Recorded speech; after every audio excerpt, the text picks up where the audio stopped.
Bhagavad Gita. Maharshi Vedavyas. Listen in English. Chapter 4, The Yoga of Knowledge.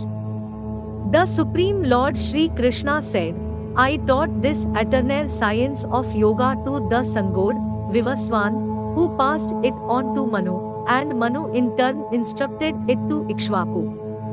O subduer of enemies, the saintly kings thus received this science of yoga in a continuous tradition. But with the long passage of time, it was lost to the world. The same ancient knowledge of yoga, which is the supreme secret, I am today revealing unto you, because you are my friend as well as my devotee, who can understand this transcendental wisdom. Arjun said, You were born much after Vivaswan.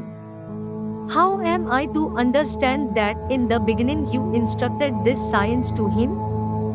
The Supreme Lord said, Both you and I have had many births, O Arjun. You have forgotten them, while I remember them all, O Parantapa. Although I am unborn, the Lord of all living entities, and have an imperishable nature, yet I appear in this world by virtue of Yogmaya, my divine power. Whenever there is a decline in righteousness and an increase in unrighteousness, O Arjun, at that time I manifest myself on earth. To protect the righteous, to annihilate the wicked, and to re-establish the principles of Dharma, I appear on this earth, age after age. Those who understand the divine nature of my birth and activities, O Arjun, upon leaving the body, do not have to take birth again, but come to my eternal abode. Being freed from attachment, fear, and anger, becoming fully absorbed in me, and taking refuge in me, many persons in the past became purified by knowledge of me, and thus they attained my divine love. In whatever way people surrender unto me, I reciprocate with them accordingly. Everyone follows my path, knowingly or unknowingly, O son of Pritha. In this world, those desiring success in material activities worship the celestial gods, since material rewards manifest quickly. The four categories of occupations were created by me according to people's qualities and activities. Although I am the creator of this system, know me to be the non-doer and eternal. Activities do not tempt me, nor do I desire the fruits of action. One who knows me in this way is never bound by the karmic reactions of work. Knowing this truth, even seekers of liberation in ancient times performed actions.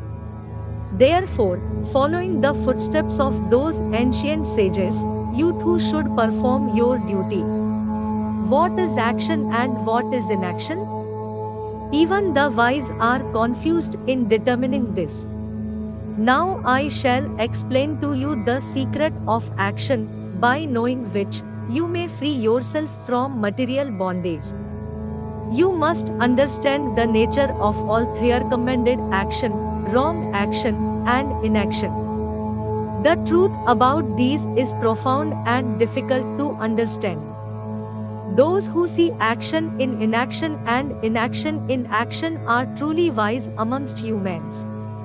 Although performing all kinds of actions, they are yogis and masters of all their actions. The enlightened sages call those persons wise, whose every action is free from the desire for material pleasures and who have burnt the reactions of work in the fire of divine knowledge. Such people, having given up attachment to the fruits of their actions, are always satisfied and not dependent on external things. Despite engaging in activities, they do not do anything at all. Free from expectations and the sense of ownership, with mind and intellect fully controlled, they incur no sin, even though performing actions by one's body. content with whatever gain comes of its own accord, and free from envy. They are beyond the dualities of life.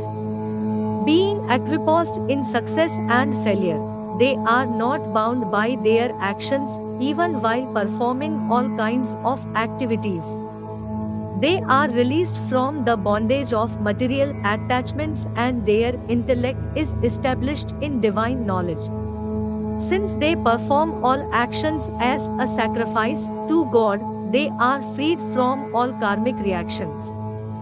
For those who are completely absorbed in God consciousness, the oblation is Brahman, the ladle with which it is offered is Brahman, the act of offering is Brahman, and the sacrificial fire is also Brahman. Such persons, who view everything as God, easily attain Him. Some yogis worship the celestial gods with material offerings unto them.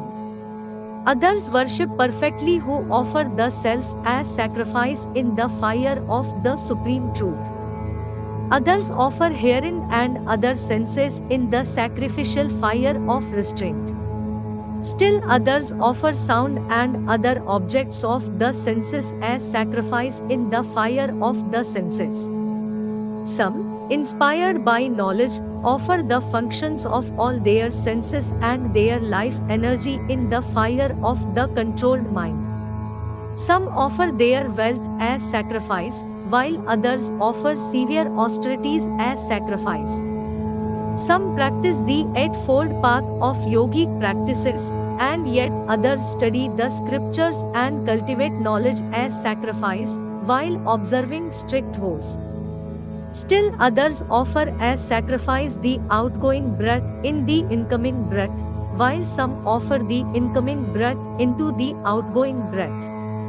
Some arduously practice prim and restrain the incoming and outgoing breaths, purely absorbed in the regulation of the life energy. Yet others curtail their food intake and offer the breath into the life energy as sacrifice. All these knowers of sacrifice are cleansed of their impurities as a result of such performances. Those who know the secret of sacrifice and engage in it, partake of its remnants that are like nectar, advance toward the absolute truth. O best of the Kurus, those who perform no sacrifice find no happiness either in this world or the next. All these different kinds of sacrifice have been described in the Vedas. Know them as originating from different types of work. This understanding cuts the knots of material bondage.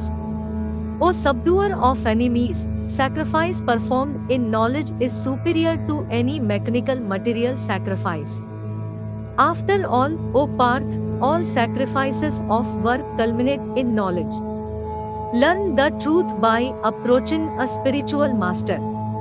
Inquire from him with reverence and render service unto him. Such an enlightened saint can impart knowledge unto you because he has seen the truth. Following this path and having achieved enlightenment from a guru, O Arjun, you will no longer fall into delusion. In the light of that knowledge, you will see that all living beings are but parts of the Supreme and are within me. Even those who are considered the most immoral of all sinners can cross over this ocean of material existence by seating themselves in the boat of divine knowledge. As a kindled fire reduces wood to ashes, O Arjun, so does the fire of knowledge burn to ashes all reactions from material activities. In this world, there is nothing as purifying as divine knowledge. One who has attained purity of mind through prolonged practice of yoga, receives such knowledge within the heart, in due course of time. Those whose faith is deep and who have practiced controlling their mind and senses attain divine knowledge. Through such transcendental knowledge, they quickly attain everlasting supreme peace. But persons who possess neither faith nor knowledge, and who are of a doubting nature, suffer a downfall. For the skeptical souls, there is no happiness either in this world or the next. O Arjun, actions do not bind those who have renounced karma in the fire of yoga, whose doubts have been dispelled by knowledge, and who are situated in knowledge of the self. Therefore, with the sword of knowledge, cut asunder the doubts that have arisen in your heart. O scion of Bharat, establish yourself in Karma Yoga. Arise, stand up, and take action.